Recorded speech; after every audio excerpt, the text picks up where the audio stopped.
How's it going, YouTube? Samir here, and today I'm going into Gear 4 recap, man, as I head back to Wano and talk about the man himself, the Chad amongst Chads, Kazuki Oden. But before I get into that amazing stuff, this video is a continuation of my first recap video where I covered the first two acts. So I'll be continuing where I last left off from there. But do not let that worry you, because with the way things go, Chadin is going to be our main topic for this video.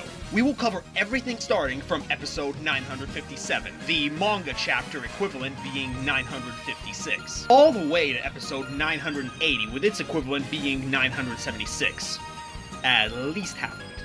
And what a better time to start covering this now. The anime is about to tread on the long-anticipated raid, and as a manga reader, all I can say is, without spoilers, is that it's so chaotic, so action-packed, but has been getting a little too jumbled, and it's just all over the place, especially recently. But there are some good things, such as the introduction of a bunch of new and interesting characters. One in particular will get people talking. Hopefully in the near future I will be making a video talking about the raid. When the raid ends, and when is that? I don't know. Act 3 has been going on forever. Perhaps at the end of the year, I'm not quite sure.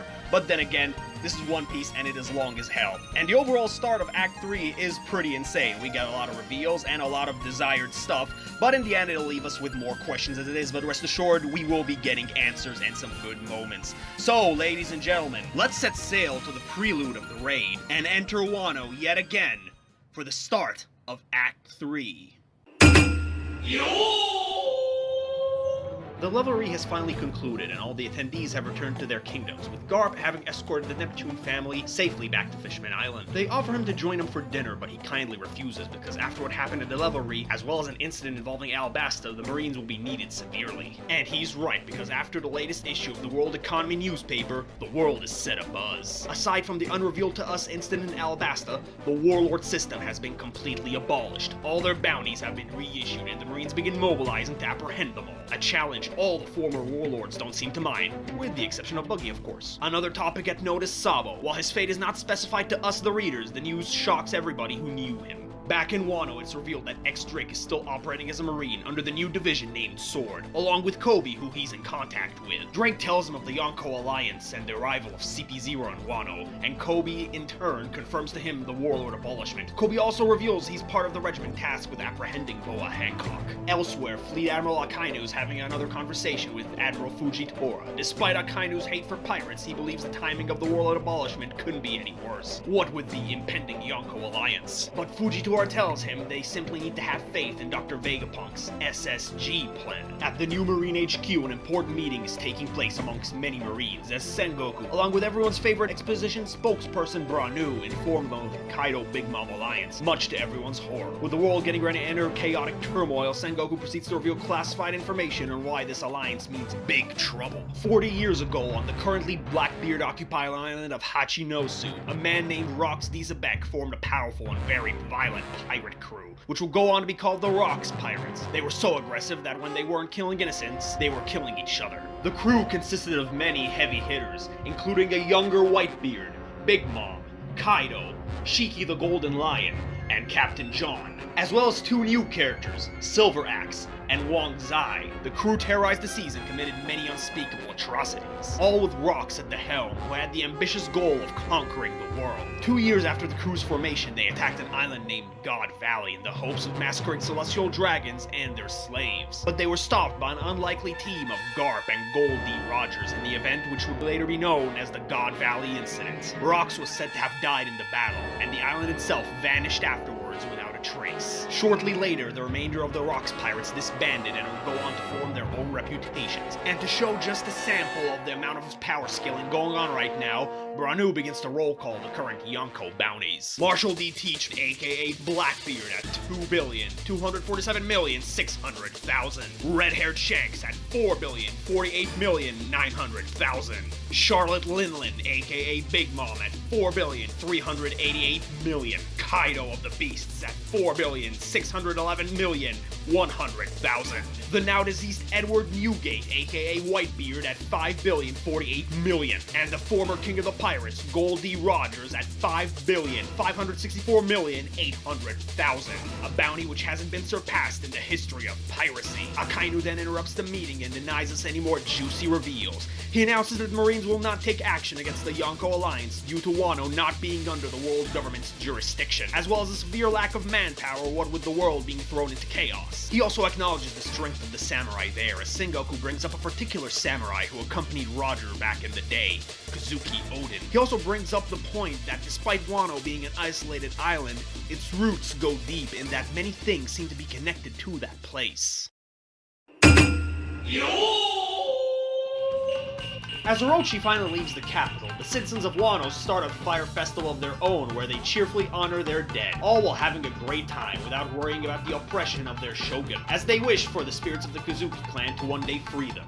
On the shores of Port Tatage, the samurai finally make it to the rendezvous point to face horror as none of their allies seem to be there, with the only thing meeting them there are wrecked ships and a bad storm for sailing, filling them all with despair. 2 days prior to this, someone within the Alliance leaked information to Orochi about the new rendezvous location, and he gleefully begins to take extreme precautions. He orders his men to destroy every region connecting bridge, blocking off any route to Port Tatage. He then targets every port, with the exception of the one he'll be sailing out of for the festival. What makes it worse is that a few beast pirates had managed to find the Thousand Sunny and bombard it, and on the following morning, in Okobore town, another batch of beast pirates were investigating the theft of their food, which was stolen by Ashura Doji a few days prior. The townspeople, including Otsuru, attempt to cover for them, and the village is instantly burned to the ground. Inuarashi notices a small craft which they can use, despite Momo's plea for them to stop, telling them that they've done more than enough to pay their debt to Oden, and it would be best for them to regroup and rethink this whole thing.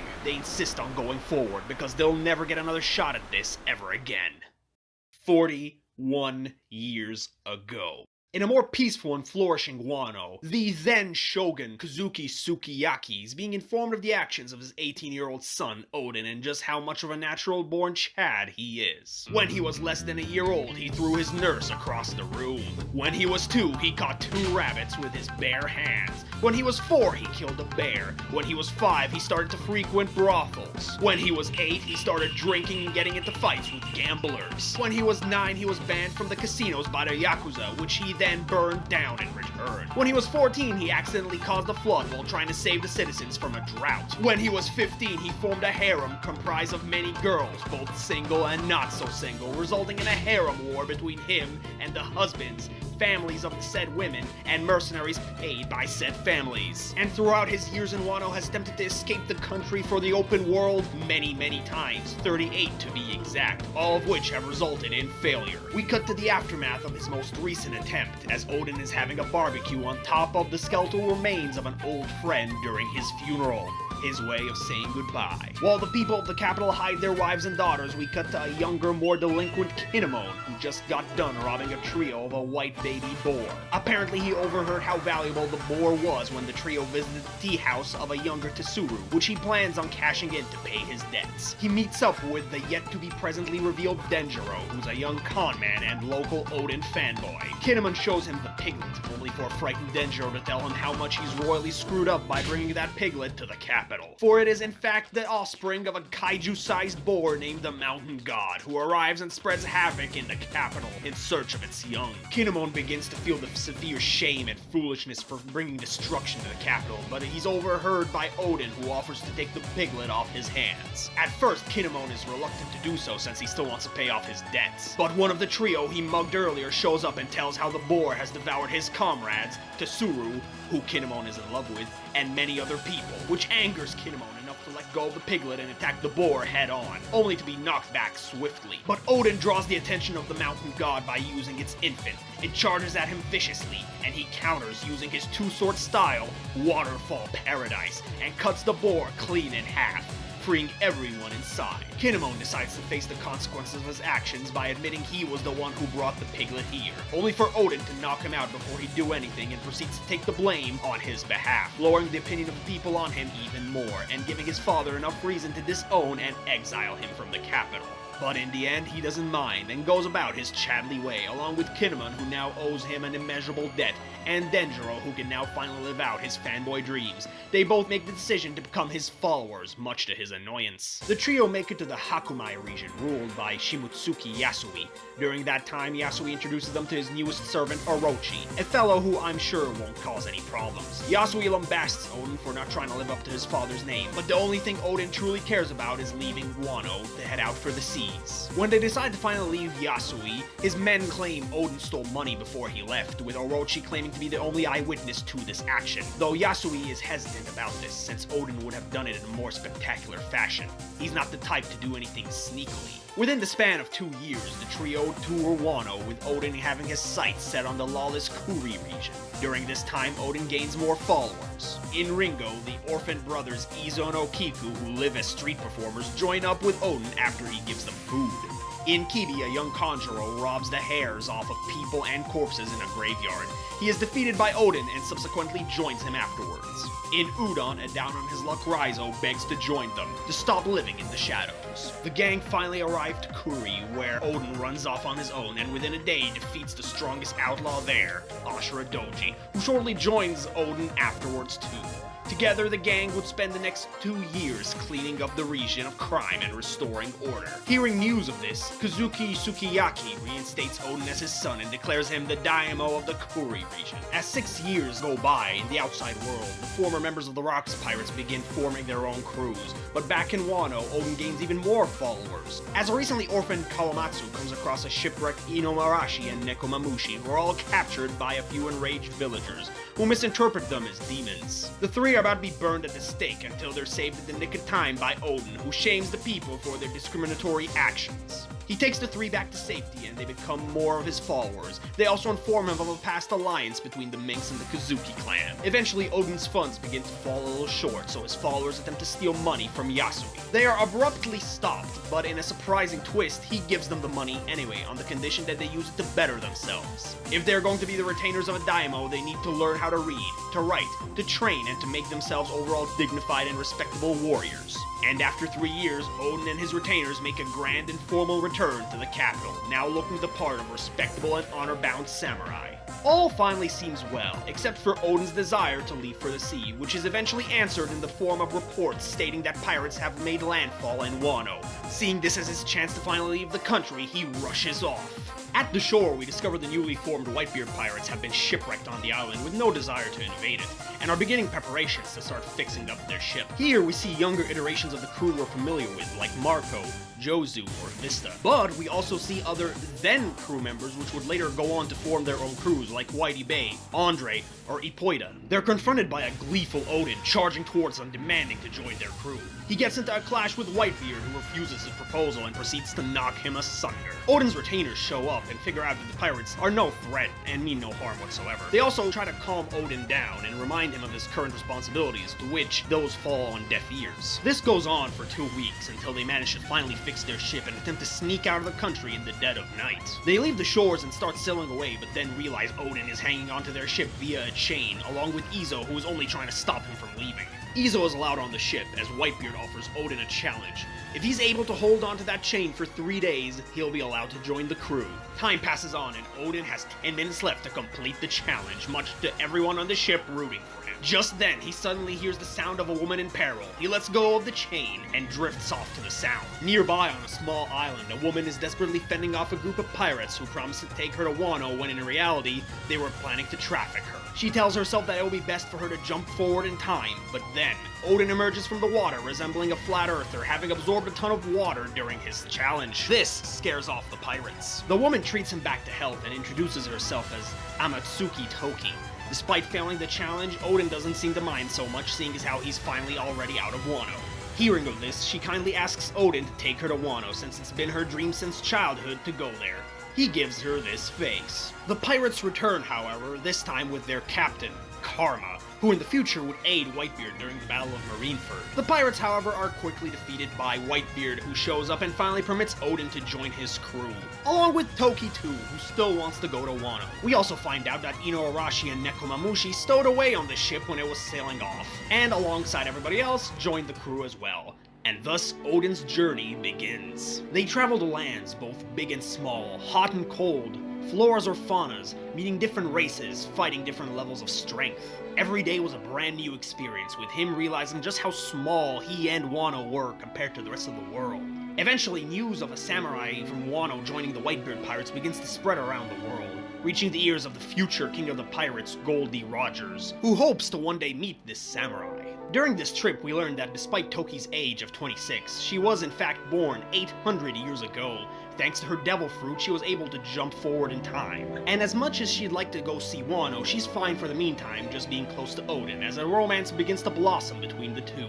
And on the second year of their journey, the two become parents as Toki gives birth to Momonosuke and Hiyori. As time went on, the Whitebeard pirates began to increase in numbers, to the point where they had to divide themselves into divisions. Oden is elected to become the 2nd Division commander. This is also around the same time they come across a young Marshal D. Teach while on an island. He begs to join them, and Whitebeard obliges. And I'm sure, just like Orochi, Marshal D. Teach is not gonna cause any problems whatsoever. Meanwhile, in Wano, big things are happening as the daimos have assembled at the capital. The shogun has fallen ill, and it's imperative for him to appoint a regent to rule over Wano until Oden's return. And in a shock to everyone, Yasui in particular, he chooses Orochi, who the shogun claims is like a brother to Oden. In a flashback, we see a younger Orochi stumbling across a crazy old hag, who reveals to him the backstory of his family lineage, the Kurozumi family, and how he should be the rightful shogun of Wano. Years ago, before Oden's father was even born, the then shogun of Wano was said to be incapable of providing children, causing a ruckus with the daimos over who would have the right to be the next shogun. One of these families were the Kurozumis. The head of the family got the idea to poison the other lords, and just when his goals were finally at arm's reach, an heir to the shogun was granted, Kozuki Sukiyaki. Not only was his plan foiled, but his plot was uncovered. The family head was forced to commit seppuku, and the Kurozumi name was tarnished. All their lands, titles, and statuses were stripped away. They were then shunned by the people of Wano and were forced onto the streets. Orochi, being the self-centered turd he is, blames Sukiyaki's birth for all his misfortunes. Never mind that it was his grandfather's selfish plot which led his whole family to poverty. Nevertheless, he agrees to team up with the hag, who is also a Kurozumi, and is the former user of the shape-shifting devil fruit, the main no Mi, a fruit currently being used by Bon Clay. Orochi would go on to work for Yasui and slowly rob him, and would eventually dupe Oden into giving him money, explaining why Oden was lacking funds earlier. The point of amassing money was to start manufacturing weapons and hopefully sell them to a powerful pirate from the outside, gaining a powerful ally in the process, and taking control of Wano with an iron fist. Eventually, when Oden left, the hag disguised herself as Oden, and the two would visit the shogun to put Orochi on his good side. Eventually, when the shogun passed away, she would disguise herself as the now-dead shogun, and officially declare Orochi as Oden's temporary replacement. Ergo, court regent. Back with the Whitebeard pirates, they make their way towards an island that seems to have every animal and sea king nearby run in fear. They dock and come face to face with the Roger pirates, who just got done fighting some marines. And as per frenemy code, both crews get into a major battle. Oden attempts to go straight for Roger, but the future pirate king blasts him far into the island,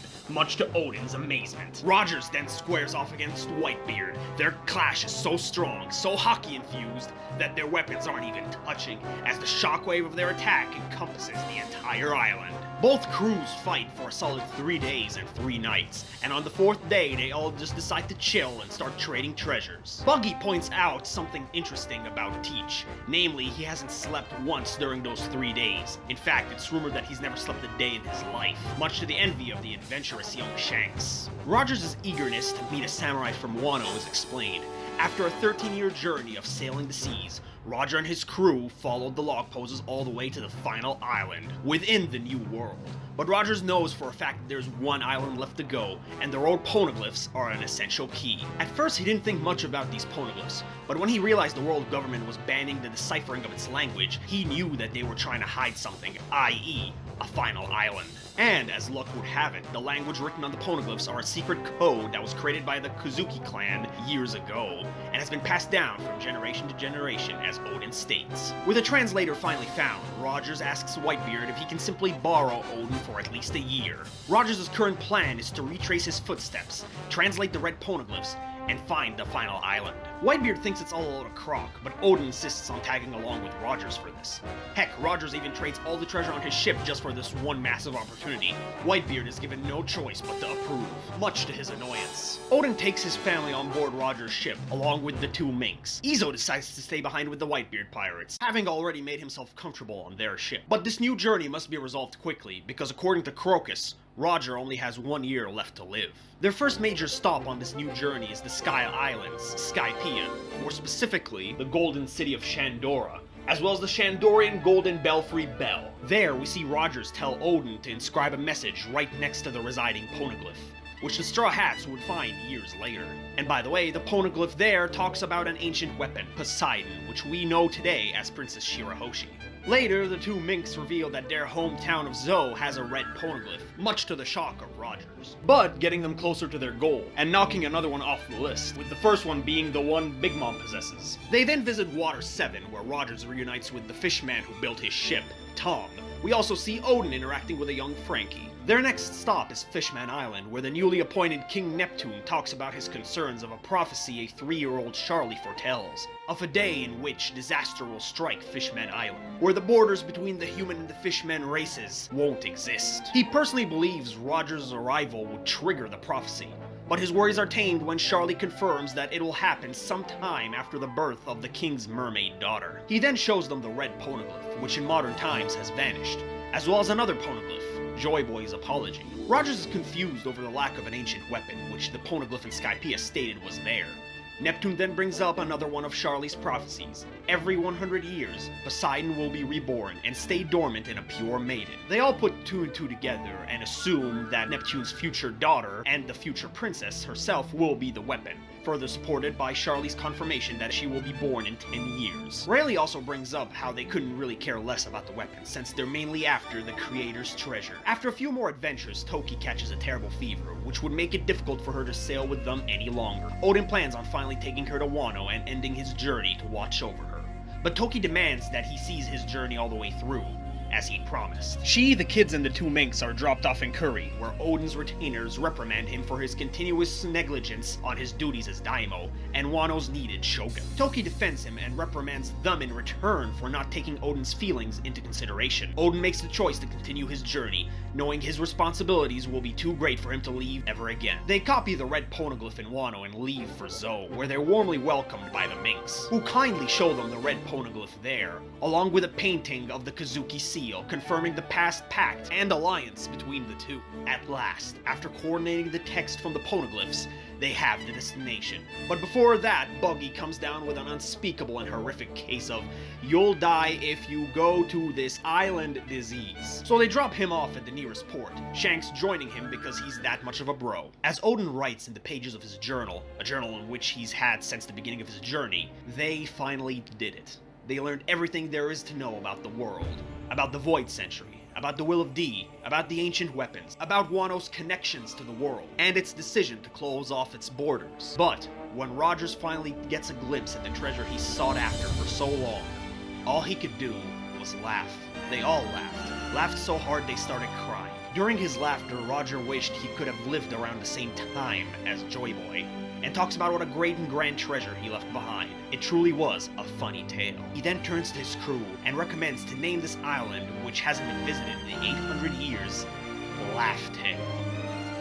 The news finally hits the world. Rogers did it. He did the impossible. He sailed every sea. He solved every mystery. He's conquered the Grand Line. He conquered the New World. He became King of the Pirates. Needless to say, the world was in an uproar, so much so that the people began to refer to what he obtained as the One Piece. But the happy times are not meant to last. When Rogers holds a meeting with his crew, he announces he's officially disbanding the Roger Pirates. During this, we get a flashback to his travels to when they were leaving Fishman Island. He and Odin heard the Sea Kings speak in unison, speaking of two yet-to-be-born kings who will one day meet. Rogers took these words as a sign of the future, how someone will one day surpass him.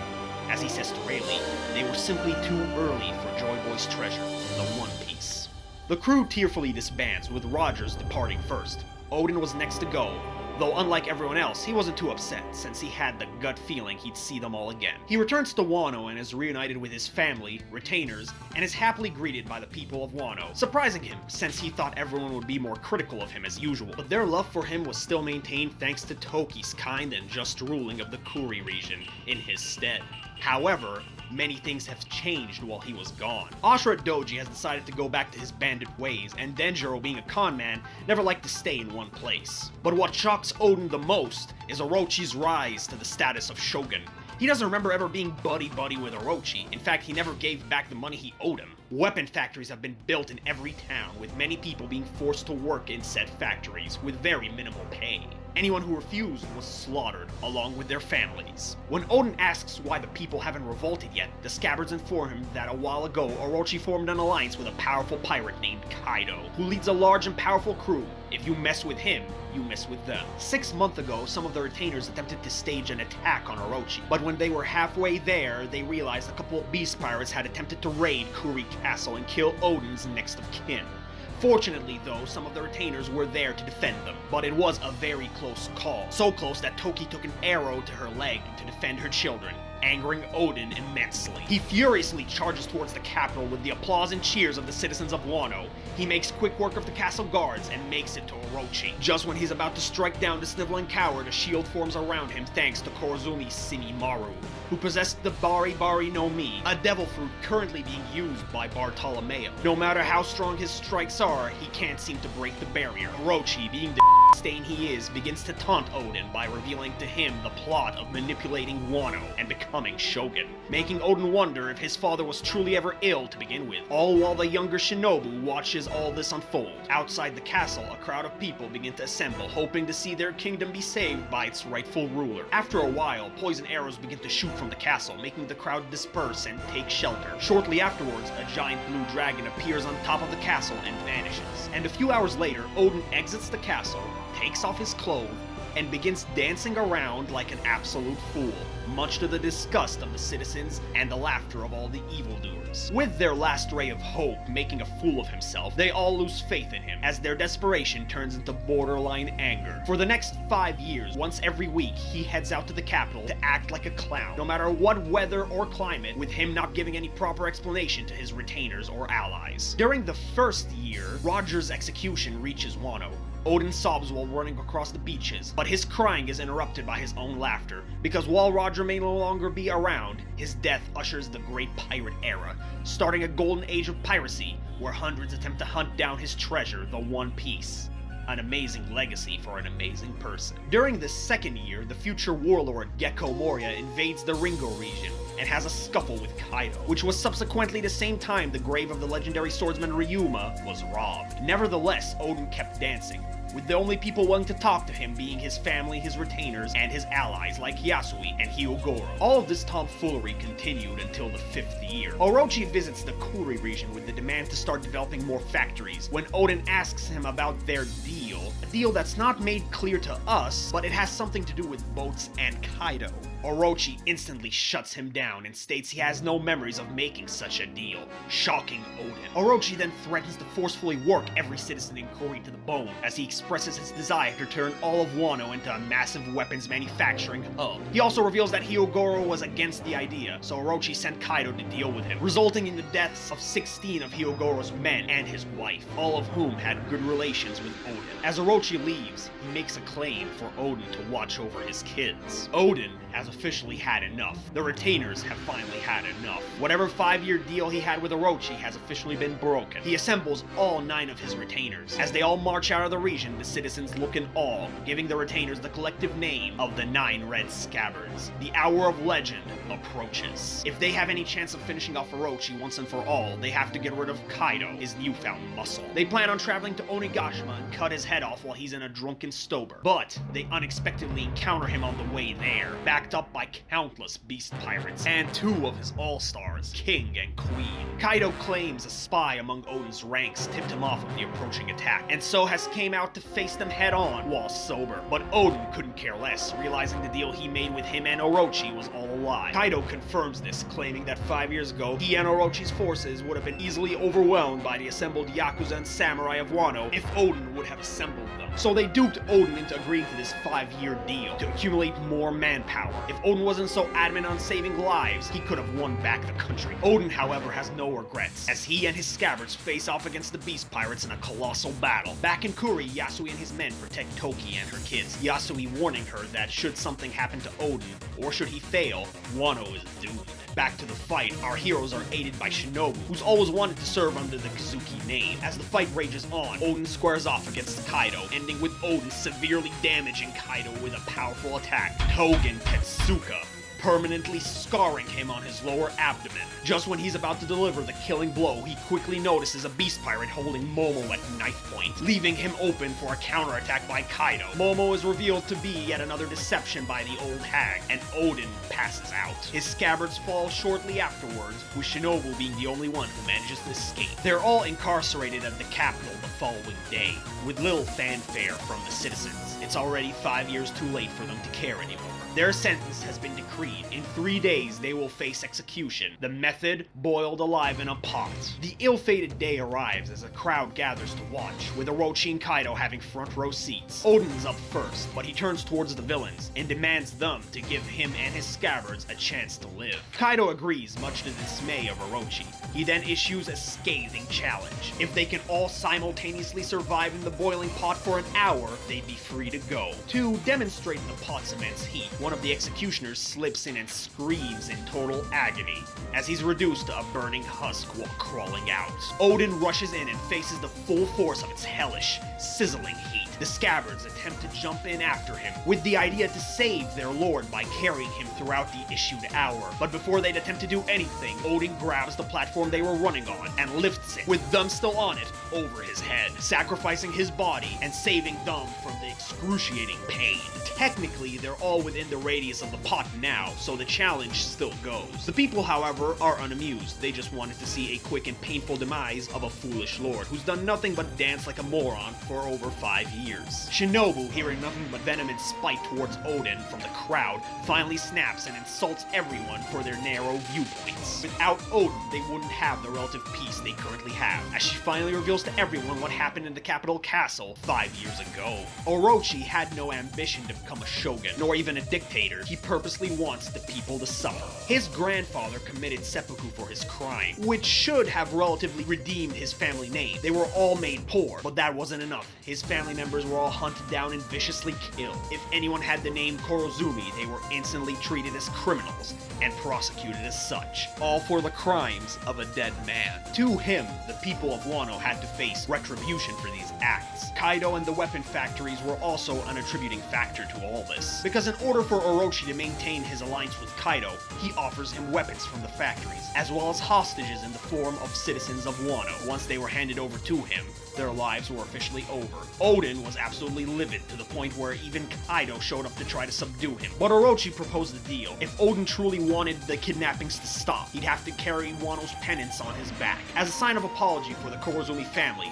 Oden agreed to dance naked in the streets of the capital every week for the next 5 years on a specific time. In exchange for this humiliation, Orochi would set 100 hostages free per dance session, and Kaido would finally leave Wano after 5 years. And he committed to it every time, visiting every town to make sure Orochi kept his word, all for the sake of protecting his country and its people. The people begin to see the error of their ways, with the former hostages confirming they were held at one point, then let go. The news spreads around Wano fast, as more and more people show up to start rooting for Oden as the heat from the pot, which is already above 700 degrees, keeps increasing. As the hour rages on, Oden becomes blunt with his scabbards. Even if he succeeds, he believes he's a dead man after this, as he yet again expresses his wish to open the country's borders. When Kinemon asks him if he, during his travels, learned the reason for Wano's isolation from the rest of the world, he only says that a long time ago, the Kuzuki family were the ones to have done so, for the reason of protecting the country from an impending gigantic power, and that the world is waiting for an unknown individual who will traverse through 800 years of time, and Wano needs to be ready to welcome and aid this mysterious individual. Eventually, the hour passes, Oden has done it, much to the rejoicing of the citizens and the scabbards. But Orochi, being the backstabbing snake he is, decides in the last minute to switch the execution method from boiling to shooting squad as his men take aim. He also says that once he's done with him, Toki and the children are next. Using the last bit of strength he has left, Oden yells out for the scabbards to open the borders of Wano as he tosses them far away from the pot and out of the range of the firing squad. As they make a break for Kuri, each of them remembers how Oden changed their lives, shedding tears as they know he's done for. Kaido gets up and aims a gun at Oden. As a sign of newly found respect, Kaido will give him a quick death at his hands. Despite being enemies, Kaido still gives him the benefit of a doubt, as people will surely talk about his death for years to come. He also reveals that he killed the Korozumi hag earlier, most likely due to interrupting their fight. This gives Oden a bit of comfort. He then gives his signature pose and lets out his signature catchphrase. Oden is not Oden if... He's shot in the head before he can finish his sentence. But the grieving citizens tearfully finish it. Oden is not Oden if it wasn't boiled.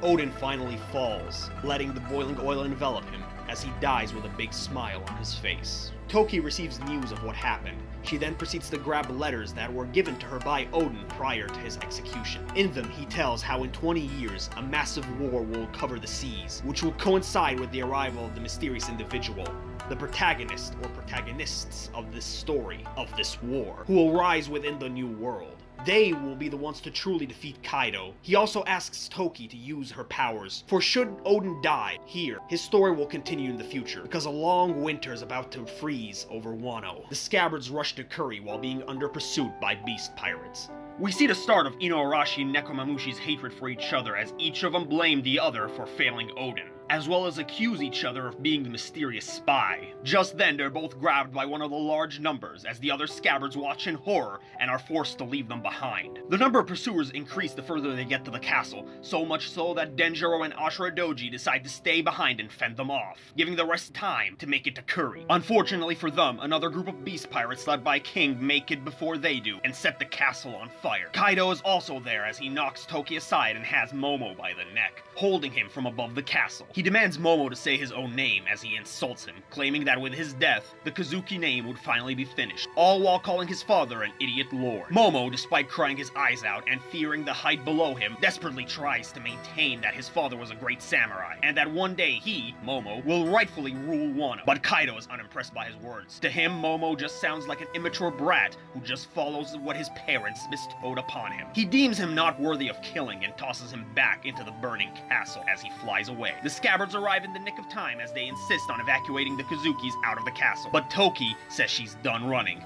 She reveals her game plan on sending 4 of the scabbards and Momo into the future, which she does so much to Momo's disdain. She then leaves Hiyori in the care of Kawamatsu and orders him to take her to safety. As the castle begins to finally crumble, Toki smashes out of the main gate on horseback, and the beast pirates begin shooting. They get in a few good hits, but she still grabs onto the horse as it races off, all while Shinobu fends off a majority of the pirates. From a distance, the people of Kuri watch in horror and witness the end of the Kazuki family. But on a nearby hilltop, a bloody and wounded Toki appears and makes her infamous prophecy. On this day, 20 years from now, 9 spirits will emerge and bring forth a blinding sunrise to Wano's endless night. The beast pirates finally catch up and gun her down with bullets and arrows. Now, the entirety of Wano now believes the Kazuki clan to finally be gone, with the exception of Orochi, who can't relax due to Toki's prophecy. We see Ashura Doji having survived his fight, wondering what was that 20 years stuff Toki was talking about. We see Kawamatsu trying to comfort a saddened Hiyori, and finally, we see Denjiro, who's having a nervous breakdown in an undisclosed cabin. He stays there for quite some time until he emerges, now sporting light-colored hair, a long face, and squinted eyes. He heads out to the capital where he quickly moves up the food chain of the Yakuza world, all while under a new alias, Kyushiro, head of the Kyushiro family. He gains enough power and gets the attention of Orochi, who appoints him as his right-hand man. But during the night, he goes under another alias, the watching hour boy Ushimitsu Kozo, a thief who steals from the rich and gives to the poor. Eventually, Hiri runs away from Kawamatsu, believing she's a burden. She eventually ends up in front of a brothel owned by Kyushiro, and he instantly adopts her. Despite looking different, he's still the same scabbard. He makes her promise not to tell anyone of his true identity until the prophesized night, and raises her to become Kamurasaki. She too uses her growing influence to gain money and give to the needy. As the years would eventually go on, her popularity would grow, so much so that Orochi would eventually notice her and start to fall for her, getting them closer to their enemies, but also closer to danger, which is why Kiyoshiro insists on her to carry fake blood with her should things go sour. The years would later turn to month when we cut to 3 months before the present day, the day the scabbards arrived in Wano. Before they would exit Wano, sightings of them were reported to Orochi, confirming his fears. But when Kaido mentions the spy among them, Orochi regains his confidence. This elusive spy is apparently a natural-born actor, as he and his parents were kabuki actors, but since the family had the Korozumi name, the parents were slaughtered, leaving the spy to wander aimlessly, with him acting out different roles over and over again to give this person any form of happiness. Eventually, his cousin Orochi came across him, and gained his trust by killing his parents' killers. He offered him a chance for true revenge, by encouraging him to take part in the role of a lifetime. He gave this person a devil fruit, and gave him the mission of infiltrating the Kazuki clan. He told him he had to act like a true Kazuki loyalist, to live like a Kazuki loyalist, and even die as a Kazuki loyalist, should fate ever catch up. A fate he doesn't seem to mind, seeing as his main goal in life is to die. And since joining Oden's ranks, has been regularly leaking information to Orochi without regret or hesitation on betraying the people he's worked with. He has complete confidence in his spy. This person has no heart. He only stops when Orochi demands it. Sheer loyalty of a frightening degree. We finally end the flashback and cut to the scabbards leaving the shore on their small boat. Momo and Shinobu watch as they depart, with Momo crying his eyes out, yelling for them that it's not worth it at this point. Their long-planned raid has officially turned into a suicide mission. As the scabbards try to sail through the bad weather, Kiku finally decides to bring up the elephant in the room. When put into perspective on the way things have gone for them, the spy who's giving them so much trouble can be narrowed down to one of the scabbards. Tensions rise among the scabbards as they don't know who to trust. As with the way things are, this spy's handing them to Kaido on a silver platter should this continue. Also, should they start fighting among themselves, with their rising paranoia, they'd be playing right into the enemy's hands. Kinemon doesn't want to believe that one of their own would backstab them so nonchalantly, especially seeing as how Oden boiled himself alive just to save them all. They've all trained and eaten together for years. Perhaps this person was forced to do so under bad circumstances and have gone through a lot, or perhaps blackmailed by Orochi. He starts to blame himself for letting this happen. He simply can't start a quarrel with any of them. Kanjuro yells out that they need to clear this all right now, because he himself admits to being the spy, shocking everybody. When they bring up his presence at the execution, to him, it was all part of a grand act. An act he could have fulfilled by dying with them. Since the murder of his parents, all he could ever do was act as someone else. The Kanjuro they've known simply never existed. He then admits to committing all the misfortune which has fallen upon them. He was the one who alerted Kaido to Oden's impending attack. He was the one who informed Orochi of the scabbard's arrival through time. He was the one who ratted out Raizo's location to Jack, which almost resulted in the destruction of the Minx Kingdom. He was the one who revealed to Orochi the meaning behind the Alliance's recruitment plan, which resulted in Yasui's death. A death he claims was made pointless, since he already knew the location of their new rendezvous point. And now he's tipped off giant beast pirate ships who appear in front of them. Angered beyond all reason, Kinemon decapitates Kanjuro, only to realize he cut an accurate painting of Kanjuro, revealing another deception. He's a damn good painter. The real Kanjuro is actually back at shore. He restrains Shinobu and gets a hold of Momo. As the scabbards are far off to reach them, Kanjuro tells them of his newest order, to bring Momo to Onigashima. All now seems grim. Until, by some miracle, the Straw Hats show up riding the Thousand Sunny, with Luffy greeting the samurai. The samurai's small boat is picked up by the Polar Tang, the submarine of the Heart Pirates, led by Trafalgar Law. And yet another surprise, the Kid Pirates appear, led by Eustace Kid on their ship, the Victoria Punk. This all flabbergasts the Beast Pirates, as they thought all their ships were destroyed and the pirates were all imprisoned. But in the end, the samurai can take it easy, because the seas are where the pirates fight. The three Supernova advance and dish out a much-needed beatdown on the Beast Pirates. But, just over the horizon, more ships spontaneously appear, with Kiroshiro at the helm. Kanjuro and the Beast Pirates rejoice on what appears to be their backup. But he quickly disappoints them by finally dropping his little charade and attacks the Beast beast pirates. He undoes his pompadour and reveals himself as Denjiro, giving his fellow scabbards a case of teary eyes. And to make it better, the ships behind him are full of Kazuki supporters who he freed from the capital, adding another 1,200 combatants to the Alliance. Speaking of which, even more of the Alliance appears, such as the Udon prisoners, the Mink tribe, and the Yakuza bosses led by Old Man Hyo, as well as every other Kazuki supporter who received the message.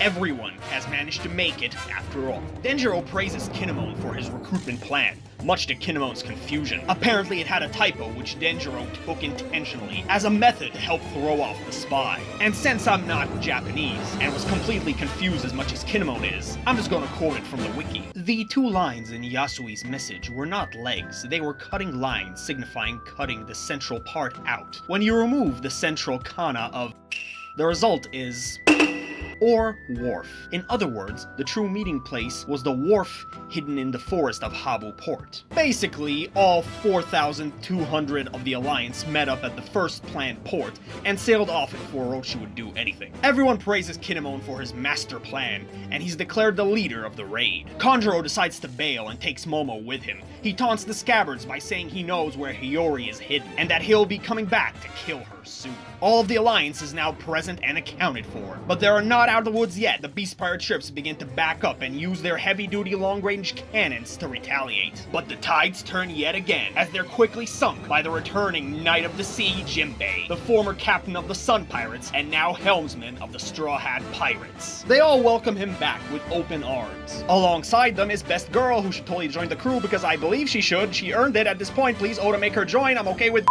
joining the crew as well, but please make her join. I mean, for God's sake, she totally earned the 8th spot in the world poll, but you have no other excuse. She 100% has great chemistry with Nami and Chopper, please? Carrot. Anyway, all preparations are now set. The raid is officially back on track. An impending battle is approaching.